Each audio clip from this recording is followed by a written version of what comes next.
রাসূল সাল্লাল্লাহু আলাইহি ওয়াসাল্লাম বলেছেন আল মুসলিমুনা কাজাসাদিন ওয়াহিদ, মুসলমানরা হলো এক দেহের ন্যায়। যেমন দেহের কোনো অঙ্গ আঘাত করতে হলে পুরো শরীর ব্যথিত হয়ে যায়, তেমনি ভাবে যদি বিশ্বের যে কোনো প্রান্তে কোনো মুসলমান আঘাতপ্রাপ্ত হয়, তাহলে আমরা যদি তাদের ব্যথিত না হয়, তাহলে আমরা কখনো মুসলমানই হতে পারলাম না। يؤتي الحكمة من يشاء الذي أمر علينا الجهاد والصلاة والسلام لأهلها أما بعد فأعوذ بالله من الشيطان الرجيم بسم الله الرحمن الرحيم إنما المؤمنون إخوة فأصلحوا بين أخويكم وقال النبي صلى الله عليه وسلم المسلمون كجسد واحد أو كما قال عليه الصلاة والسلام ঐতিহ্যবাহী দিন বিদ্যাপীঠ মাদ্রাসা আলিয়াতুল ফহিদ রাদিয়াল্লাহু আনহু কিতাব আজকের মাসিক সেমিনারের সম্মানিত সভাপতি বিজ্ঞ বিচারক মণ্ডলী ও জাতীয় রাহবার ওলামা মাশায়েখ উম্মতের অত্যন্ত পবিত্র দরবারে আছেন। সবাইকে আমার পক্ষ থেকে বান্দারা শুভেচ্ছা জানিয়ে শুরু করেছি। আজকে আমার আলোচ্য বিষয় মাজলুম উম্মাহ আত্মরাগ রাহবার করিয়া উক্ত বিষয়ে কিঞ্চিত পরিমাণ আলোচনা করার চেষ্টা করব। ওয়া তাওসিলু ইল্লা বিল্লাহ।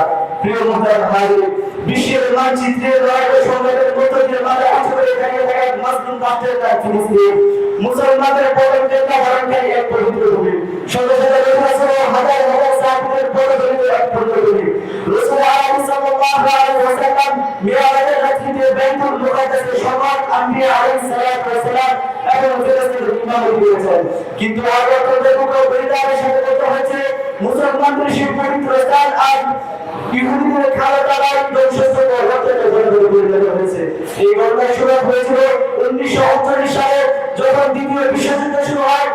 তখন ইহুদিদের উপর নির্যাতন করা হচ্ছে এই ভুয়া অজমাকে 90,000 ইহুদি ফিলিস্তিন ভূখণ্ডে প্রবেশ করে এবং ধীরে ধীরে তারা ফিলিস্তিন ভূখণ্ডের 56+ অঞ্চল দখল করে নেয়। কিন্তু তারা এতে সন্তুষ্ট হয়নি, বরং পুরা ফিলিস্তিন দখল করে দিতে দরিয়া হয়ে ওঠে। এই যুগে তারা সাথে 2023 পৃথিবীর ইতিহাসে এক জগৎকে বড় হামলা শুরু করে। প্রিয় মুসলিম, আজ ফিলিস্তিনের মুসলমানদের উপর তারা চালাচ্ছে মজলুম নিরীহ মুসলমানদের উপর তারা জুলুম ও বড় হামলা চালিয়ে যাচ্ছে। এই পর্যন্ত আল জাজিরার অনুসন্ধানে জানা গেছে 66,954 শাহাদাত বরণ করেছেন। মুহতারাম হাজিরিন, আজ বুলেটের আঘাতে ছিন্ন ভিন্ন হচ্ছে মুসলমানের ধারা, বুলেটের আঘাতে যাত্রা হচ্ছে কত বাইরের বুক। যদি বশির টাকা বলে তাহলে আমরা তাদের ভুলে যাই, তাহলে আমরা হয়তো বুঝতে পারবো না। রাসূল সাল্লাল্লাহু আলাইহি ওয়াসাল্লাম বলেছেন আল মুসলিমুনা কাজাসাদিন ওয়াহিদ, মুসলমানরা হলো এক দেহের ন্যায়। যেমন দেহের কোনো অঙ্গ আঘাত করতে হলে পুরো শরীর ব্যথিত হয়ে যায়, তেমনি ভাবে যদি বিশ্বের যে কোনো প্রান্তে কোনো মুসলমান আঘাতপ্রাপ্ত হয়, তাহলে আমরা যদি তাদের ব্যথিত না হয়, তাহলে আমরা কখনো মুসলমানই হতে পারলাম না। মুহতারাম হাজিরিন, আজ আমরা মুসলমানরা দুশমন হয়ে আমাদের রক্তের আরাকানে রক্তের স্রোত বইছে ওই কাশ্মীরে, রক্তের সাথে বাসছে ফিলিস্তিন। সকল ভূখণ্ড আর মাজলুম মুসলমানদের রক্তে রঞ্জিত। এই তো সেদিন সন্ত্রাসী আমেরিকা মুসলিম বিশ্বের খনিজ সম্পদ চুরি করা টাকা কেনা অস্ত্র শস্ত্র গোলাবারুদ দিয়ে চাপিয়ে পড়লো যুদ্ধ বিধ্বস্ত আফগানিস্তানের উপর। পরিশেষে তারা রাশিয়ার মধ্যে রেখা দিয়ে পালাতে বাধ্য হয়। প্রিয় মুসলিম, আমাদের একেবারে সন্নিহিত অবস্থিত আরাকান অন্যান্য রাজনৈতিক সাথে তাল মিলিয়ে সেই সরকার মুসলিম উম্মাহর উপর নির্যাতনের গণহত্যা চালাচ্ছে। প্রিয় মুসলিম, আজ সমগ্র বিশ্বের মুসলমানরা নির্যাতিত ও নিপীড়িত। রাসূল সাল্লাল্লাহু আলাইহি ওয়াসাল্লাম 1450 বছর পূর্বে বলে গিয়েছেন আল কুফরু মিল্লাতুন ওয়াহিদা, মুসলমানদের বিরুদ্ধে সমগ্র কুফরি শক্তি এক এবং ঐক্যবদ্ধ। আমরা রাসূল সাল্লাল্লাহু আলাইহি ওয়াসাল্লামের এই মহাসত্য বাণীর প্রতিফলন দেখছি। বর্তমানে মুসলিম উম্মাতের উপর যে সকল জুলুম নির্যাতন করা হচ্ছে, সকল সবকিছু এক সূত্রে গাঁথা। কিন্তু কোন অপরাধের কারণে আজ মুসলিম উম্মাহ এই জুলুম নির্যাতনের মধ্যে রয়েছে।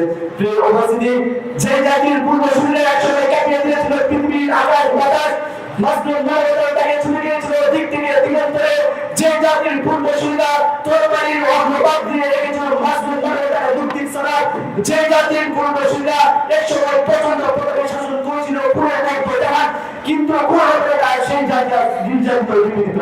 মুহতারাম হাজিরিন, আমাদের জানতে হবে, আমাদেরকে তাকাতে হবে মহাগ্রন্থ আল কোরআনের দিকে। কোরআন বলে ইল্লা তানফিরু ইউআযিবুকুম লাকুম আযাবান আলীমা ওয়া ইয়াস্তাগফিরু কওমান গায়রাকুম যদি তোমরা আল্লাহর পথে জিহাদ করতে হও তাহলে আল্লাহ তোমাদেরকে বরকত করে শাস্তি দিবেন এবং তোমাদের উপর এবং তোমাদেরকে ধ্বংস করে দিয়ে তোমাদের সাথে অন্যদেরকে আড়াল করবেন মুহতারাম হাজিরিন রাসূল আলাইহি বলেন ইদা তারাকতুমুল জিহাদ ফাসাল্লাতু আলাইকুমুজ জিল্লাহ যখন আমার উম্মত জিহাদ ছেড়ে দিবে জিহাদ থেকে বিচ্ছিন্ন হবে তখন আল্লাহ তাআলা তাদের উপর জুলুম নির্যাতন বাড়িয়ে দেবে যতক্ষণ না তারা জিহাদের দিকে ফিরে আসে মুহতারাম হাজিরিন আমরা সেই জিহাদকে অপ্রয়োজনীয় ভাবে ছুঁয়ে দিয়েছি যে জিহাদ ছিল মুসলিম উম্মাহর ইজ্জত আব্রু রক্ষার জন্য যে জিহাদ ছিল মাসলুম মানবতার মুক্তির সময় যে জিহাদ ছিল কাফের মুশরিকদের জুলুম নির্যাতন থেকে মুসলিম উম্মাহকে রক্ষা করার হাতিয়ার প্রিয় উপস্থিতি আল্লাহ তাআলা জিহাদের মাধ্যমে মুসলিম জাতিকে নিরাপত্তা দান করেন তাই তো দেখা যায় যতদিন পর্যন্ত মুসলিম উম্মাহ জিহাদের মধ্যে অটল ছিল ততদিন পর্যন্ত সমগ্র বিশ্ব তাদের কাছে মাথা নত করেছে আর যখন তারা জিহাদের কঙ্করবাড়ি জমিন ছেড়ে শস্য শ্যামল বাগ বাগিচার মধ্যে দিয়ে চলাচল করতে শুরু করলো এবং তাদের কাছে অস্ত্রের শব্দের চেয়ে ধুলাবাতার অস্ত্রের শব্দের চেয়ে তাদের কাছে নট্টুকুটের নুপুরের শব্দ অধিক প্রিয় হয়ে গেল সেদিন থেকে মুসলমানদের বদল যাত্রা শুরু হয়েছে এভাবে ধ্বংস হয়েছে আব্বাসি খেলাফত ইসলামের মুসলিম সালতানাত হিন্দুস্তানের ইসলামী খেলাফত 1414 বছরে মুসলিম ইতিহাসে মুসলমানদের মান মর্যাদা ইজ্জত জিহাদ ও শাহাদাত ছাড়া কখনোই অর্জন হয় নাই সুতরাং বর্তমানে মুসলিম উম্মাহকে এই নির্যাতন থেকে মুক্ত করতে হবে এবং মুসলিম উম্মাহকে কাফের মুশরিকদের সকল জুলুম নির্যাতন মুক্ত করতে হবে আজও জিহাদের কোনো বিকল্প নেই রাসূলুল্লাহ সাল্লাল্লাহু আলাইহি ওয়া সাল্লাম ওয়া বাশিরুল মুমিনিন